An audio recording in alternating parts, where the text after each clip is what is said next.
All right. Hello to any replayers. If you're replaying, you can still participate. If you're new to me, you can definitely follow me. Swipe right on Apple, up on Android, and hit my name and follow. You can tap on the screen for hearts. And good morning, Rosella. You can tap on the screen for hearts and you can share. All right, for everybody else. Good morning. And if you're new to me, my name is joannazarach, and I do a daily broadcast on money habits. I'll turn this light out. Let's see if it's a little bit.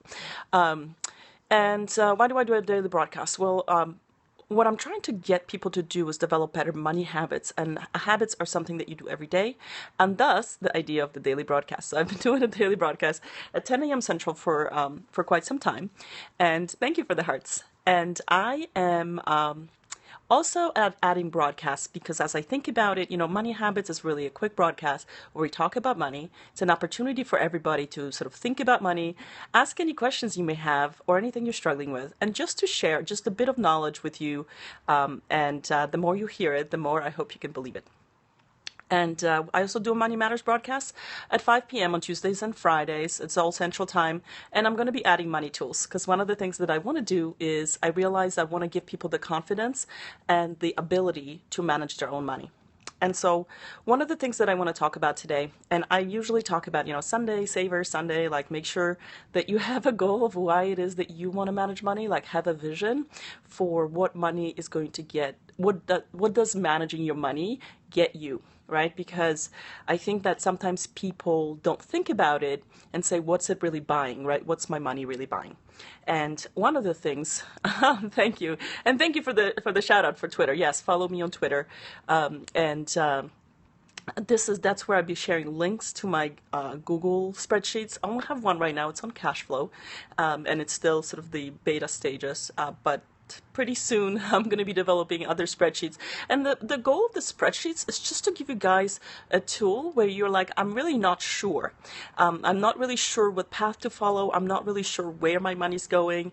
All of these things that people, as I coach more and more people, I sit down with people with different circumstances, I'm realizing like, this is why this doesn't make sense to them. That's why they're not taking action because they're not realizing the impact of it, right?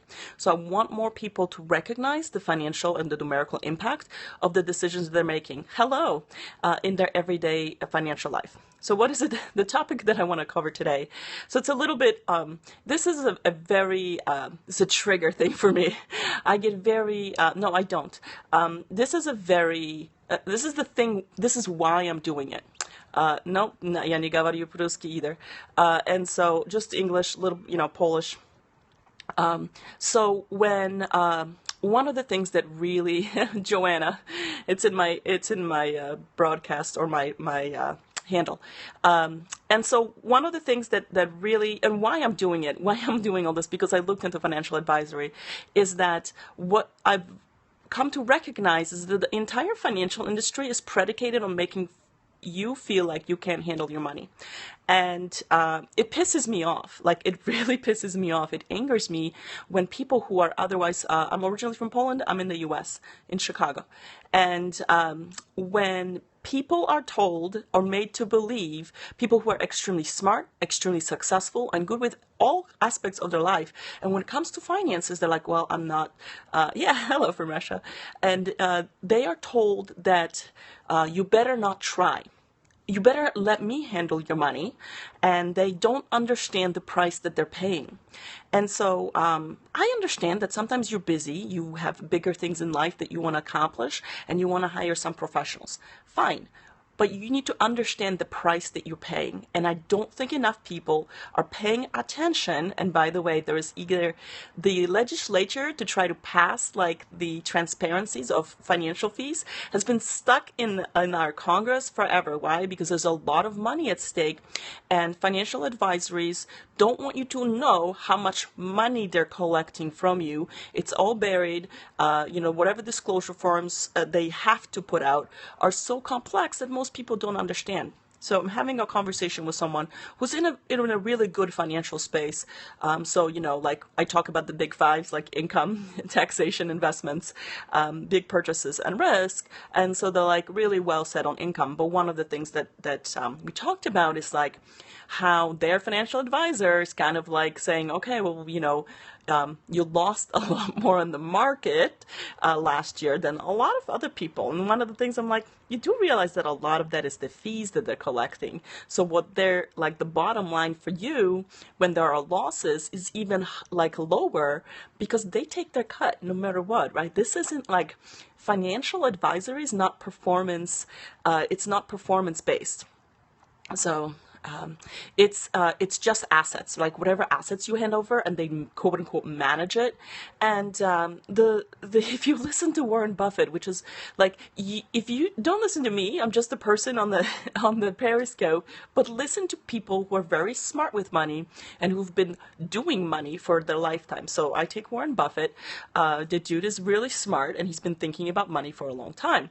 And so if you listen to him, he's like, look, if you're just an average investor, and to him, he operates in a whole different era. So for him, like just an average investor is somebody between like a million or yeah, thanks, but between like million and 10. But they're saying under 10 million, you're just no one. If you're like a nobody, like invest in index funds, get the cost down. So I'm sitting with these ladies last night, and I'm like, y'all could do this. Like y'all could roll your assets to Vanguard, where it's low fees. Don't try to do anything crazy. Like all of a sudden, people are like, oh well, maybe I could do options trading. I'm like, oh, for God's sake, please don't gamble your money. Just put it where it's gonna be fine. It's like all markets do is protect against inflation and get you some upside, right? And it's like historically they've done well. I mean, we're still a capitalist society, so there's a payout to the shareholders.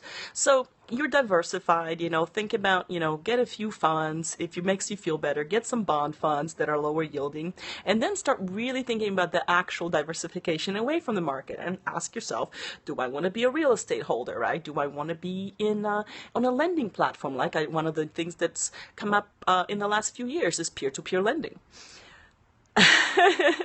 Right, like I know.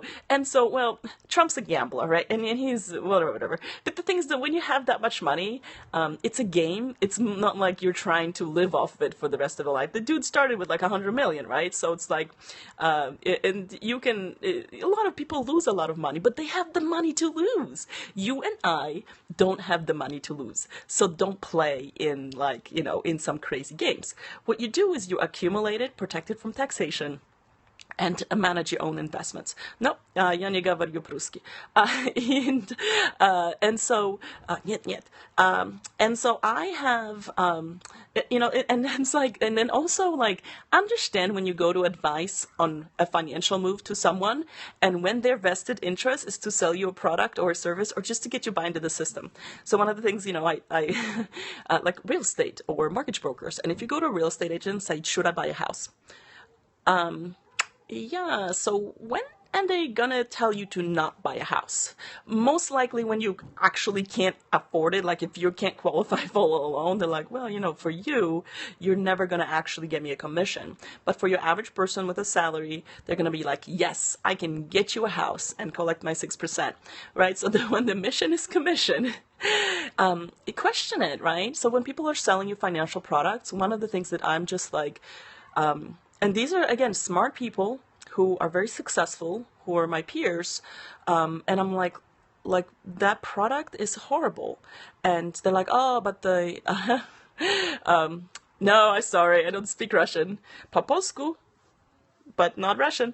And so when you have financial products that are being sold to you, you may not even know. And the financial advisor most likely won't disclose it, right? They're just like, hey, this is a good fund. And maybe you can say, right, like, well, how much are you getting paid? Like, what percentage commission? Is this a commission-based product? What are all the fees? And I think that they'll be very reluctant to do that. I don't think, thank you. And so they'll be very reluctant to disclose all the fees, because all of a sudden you're like, okay, so if I give you $1,000 to invest, really you're going to be investing like 900 because the first 100 goes to you, right? Like this% for this percent for that. And all of a sudden, like, what do you think happens in a down market? And so, in the down market, like you're losing money, like everyone's losing money, but you're losing more. Why? Because they still have to collect commission, and their fees and everything. And all of a sudden you're like, oh, how did that happen? And like, well, it's like, and everyone can make up stuff. Like, it's the market. It's not that predictable, right? Like you're like, it's approximately this. And so that's the thing. That's the message today is so much bad financial advice, and most of it comes from people that are trying to sell you something that you shouldn't be buying. And you need to be, oh, I'm distracting me. Sorry. Goodbye. And so I am, and so products that are inappropriate, that funds that are bad, and every turn there's a fear mongering where it's like, well, you don't know what you should do, and you're like, okay, you don't need to know that much because you're not going to be a professional portfolio manager. Like, you're not going to be managing $1 billion fund for other people. You don't need to know all the details. What you need to know and trust is some economists, some statistics, and just history. So if you look at the facts and you block out someone saying, and thanks for the hearts, Rosella, and you look at something that's there, and you look at all the information, then don't go to someone to validate what you already know when they have a different agenda. Because what's going to happen is, even if you go to your friends and you say, well, I think I'm going to manage this myself, they're like, oh, bad idea. Like, I have the tax guy and my accounting guy and everything. And so the other day I thought of this analogy. It's kind of like what I'm hearing a lot in sort of the financial and money management space when it comes to the topic. It's the analogous thing of where, if you came to my house and I showed you a layer of dust on my counter, I'd be like, how do I get rid of this dust that's gathering on my counter? And they're like, you're going to need to hire a cleaning service. Yeah, that's not always the solution. Like, the first thing would be like, have you tried a Swiffer? Like, have you just taken a Swiffer and like try to brush it off? And you're like, wow, that's really genius. But what if I don't do a good job? What if the dust's still there? And then you're like buying crazy filters for your furnace, and you can do all kinds of, you can solve that problem. You're like, well, what if I just prevent dust gathering? But if the answer is like, you need to get a cleaning service, and better yet, like, get it made, because there's going to be someone who's cleaning up all the dust off of your counter every day, because that's really dangerous for your dust. That's the analogy that I'm seeing when it comes to money and financials, when people are like, what you need is a team of professionals. And you're like, but I'm making like, I'm barely making 6 figures, and my net assets are like not even $500,000. And that's like, if you're lucky, right? If you look at the statistics, it's not a lot of people. Most people are stringing some income along, and maybe they're saving a little, like, and if you go to the financial advisor, like, well, what you really need is whole life insurance.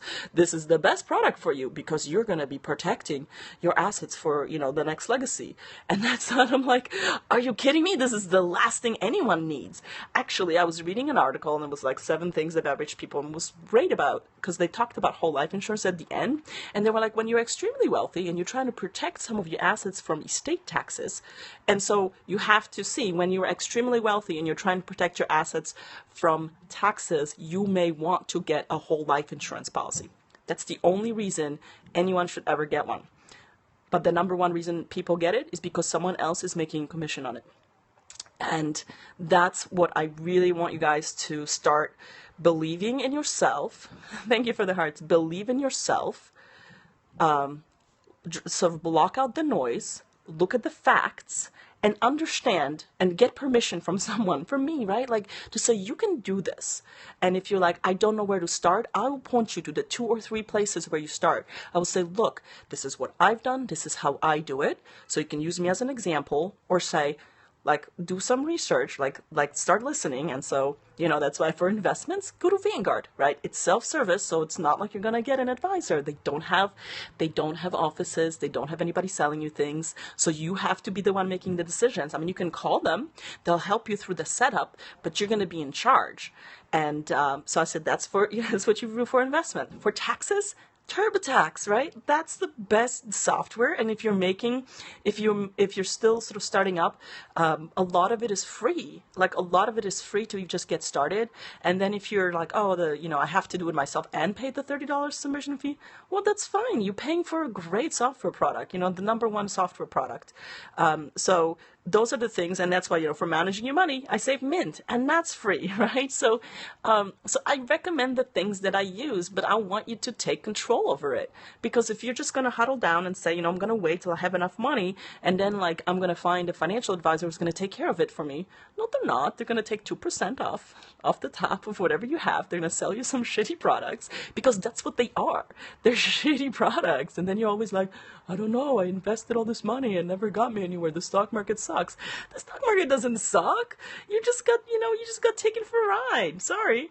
So, that's the message for this Sunday, because I've been really frustrated. And actually, so yesterday, this is why it's inspired it. Yesterday I watched a Periscope that was done by a lawyer, and he posed this question to his audience. He said, what do you do when you're on someone else's Periscope or seminar or something, and someone's giving bad legal advice, right? And he goes, people are out there giving advice to people that's just bad. He goes, it's not like, oh, maybe it's like some options. He's like, no, it's actually bad legal advice. Like, what do you do, right? And I had the same thing with financial advice. Like, it's so hard to be insulting to people or question them when it's like their thing and they're trying to sell you things. And you don't want to be the one who's like, well, I know that you're saying this, but that's wrong. That's wrong. That actually doesn't add up. You're saying it because the company that you work for is getting you to sell this product, and that's why you believe in it. And every time you sell it, you see money going into your account. So you're very much incentivized to sell it. So, hi, Lily. Good to see you on here. So that's why, like it prompted me to think about, like, how do I battle bad financial advice? Like, how do I get people to go, okay, like, these are the steps that you take, and these are the priorities in which you should be addressing your financial life. Because, like, it's the math, and it's like, and these are the rules. This is the current environment. This is what's currently available to you. Because, by the way, in 5 years, fintech is exploding. Like, everyone's investing, and fintech means financial technology. Everyone's investing in financial technology products. Why? Because they see this behemoth of money, and most people still are not benefiting. And so there's a lot of investment. So 5 years from now, the advice may be slightly different, but the priorities of where you need to focus, the big five, right? The income, taxation, investment, big purchases, and risk, that's going to remain the same. And all I'm trying to get you guys to do is to feel confident enough to take action on your own, because I can tell you that long term, that's going to get you the biggest, the largest growth for yourself.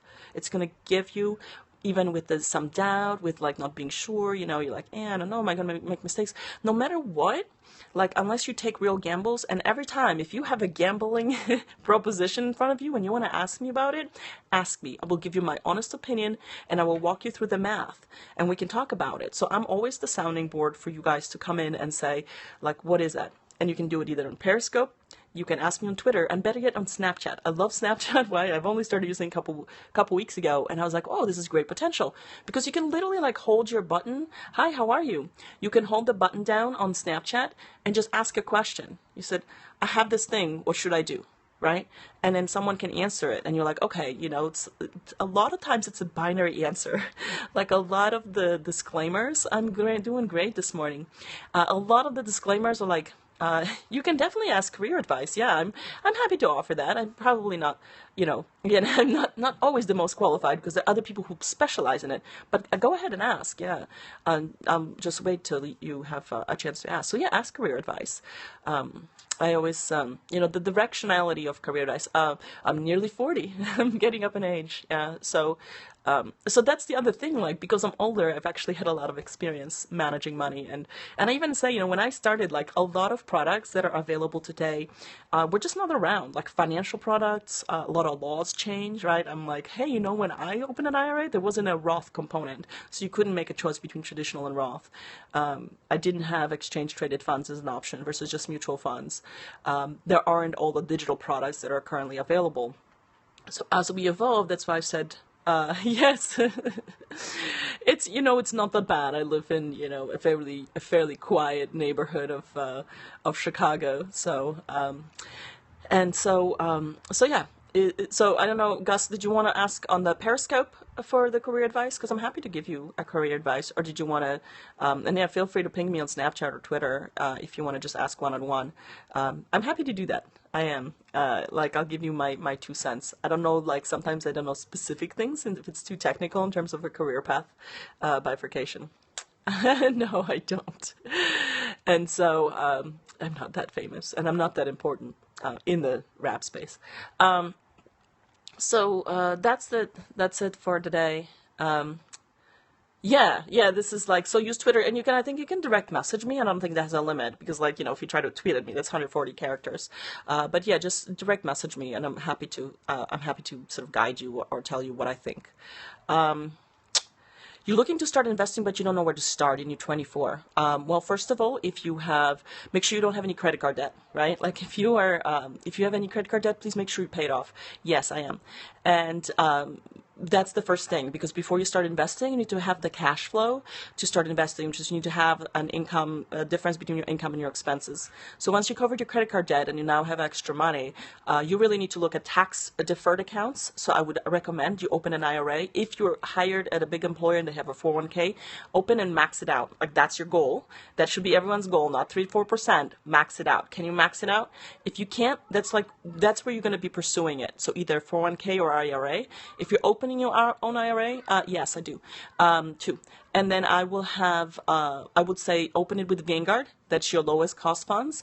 The very good service is also self-directed, right? And that's why some people get a little, and the mutual funds, right? Like, don't try to guess at like what stock to buy and when. That is way too complex, and that is not what I recommend. I think that's sort of higher order. Like when you're just getting started, you need to take care of, you need to take care of the tax advantage accounts, like IRAs or 401ks, because that's going to reduce your taxable income, which means it's going to free up some cash flow. Some people are like, oh, I can't invest because I can't afford it. Well, if you get parlez-vous français? Just un petit peu.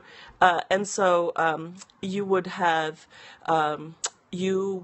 look for, getting that gap between your income and expenses to be bigger. And when you're doing tax deferred stuff, then you would have to then you would get more cash flow, because even though you're contributing, like your paycheck would be smaller, it's disproportionately small. Like it doesn't get it smaller by that. So that's where I would start. If you're 24, the first thing is make sure you pay. Make sure you pay off credit card. Like credit card debt, you should aim to never pay interest on credit cards, because it is a financial suicide. And if people around you are just doing that, just like start getting new friends that aren't in credit card debt, just so you get some good influence. And then go tax deferred. And once you max it out, to come to ask me again, or just ask me along the way if you just get started. No. Hello, goodbye. And so, so that's the advice. But yeah, for when you get started. And by the way, if you start at 24, oh my God, like I started at 22, and the ideas that you get, like once you start doing it and that you see the impact of it, it's kind of a snowball, because you make it a priority and you're like, nah, I'm going to pass on all the spending. I got investing goals, right? Once you have investing goals, by the time you're in your 30s, you're like, I got bigger investing goals, and you're going to start thinking about money and managing money differently, just in general. And then you're not going to be, you're going to be in a better position to have the freedom to do whatever you want. So, all right. That's enough. I think we're trying to get to a planetarium, and we're going to take the kids to spend the Sunday afternoon. It's a little bit gloomy, but warm for Chicago. So we're off to spend some family time. Thanks, everybody, for joining. Thanks for the engagement and asking questions. I love to give you guys advice and put you on a good path. And, and you're welcome. And please take action on it, right? And if you have any specific questions for your situation, feel free to, again, ask me on Scope, ask me through Twitter or Snapchat, and I'm happy to answer it. if you're like, oh, should I do a Roth or traditional? I can ask you 2 or 3 questions and we can figure it out really quickly. So look forward to hearing from you guys. Okay, and then I'll see you tomorrow, 10 a.m., tomorrow, Monday, and we're talking about mint, because every Monday we talk about mint, so I think I'm going to go through I am actually, in the next section is investments. So I'll tell you, like, mint's not great for investments in terms of managing it, but I'll tell you how I use it to sort of review my investment portfolio through the mint.com, because I check it every day. So, see you tomorrow. Bye.